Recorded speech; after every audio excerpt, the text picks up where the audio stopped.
Պարոն վարչապետ, դուք նոր ասացիք, որ ձեր նշանակված կադրերից մեկը, որի մանդիմադիր է, ուղարկել եք ընդդիմություն աշխատելու ըստ էության արդեն, ու ուզում եմ իմանալ արդյոք ընկերներին հետ տարելա թե չէ։ Եվ երկրորդ հարցս, դուք վերջերս նորից խոսել եք օտարերկրյա մասին, նաև ինոագենտների մասին եք հիշատակել, ուզում եի հասկանալ, թե ում մասին է խոսքը ինոագենտներ ասելով կամ օտարերկրյա ասելով ում նկատի ունեք, արդյոք կան այդպիսի բացահայտված դեպքեր, թե ոչ։ Նախ ես կարող եմ ասել այդ ընկերներից ոչ մեկ չի աշխատում հիմա, բնականաբար, համենայն դեպս նրանք, ովքեր զուտ ընկեր լինելու փաստի բերումով են նշանակվել աշխատանքի։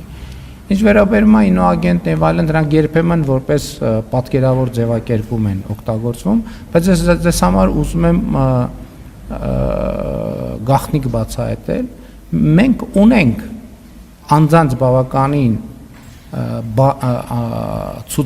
բավականին հաստափոր տրցակ, ով մեր մարմինների գնահատմամբ եւ ձեռքբերված տվյալներով գործում են այլ երկրների օրակարգով, դա տարբեր ձևով է։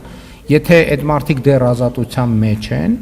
դա նշանակում է, որ իրենք դեռևս այդ լրտեսության գիծը չեն հատել, բայց գործում են այդ տրամաբանության մեջ։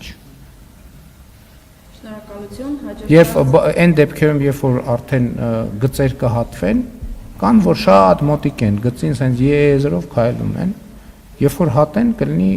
հակազդեցություն, բայց այն, որ այսօր այդ կարգավիճակի մեջ է, ես այդ մարդկանց ցուցակ ունեմ, անուն ազգանունով, կոնտակտներով։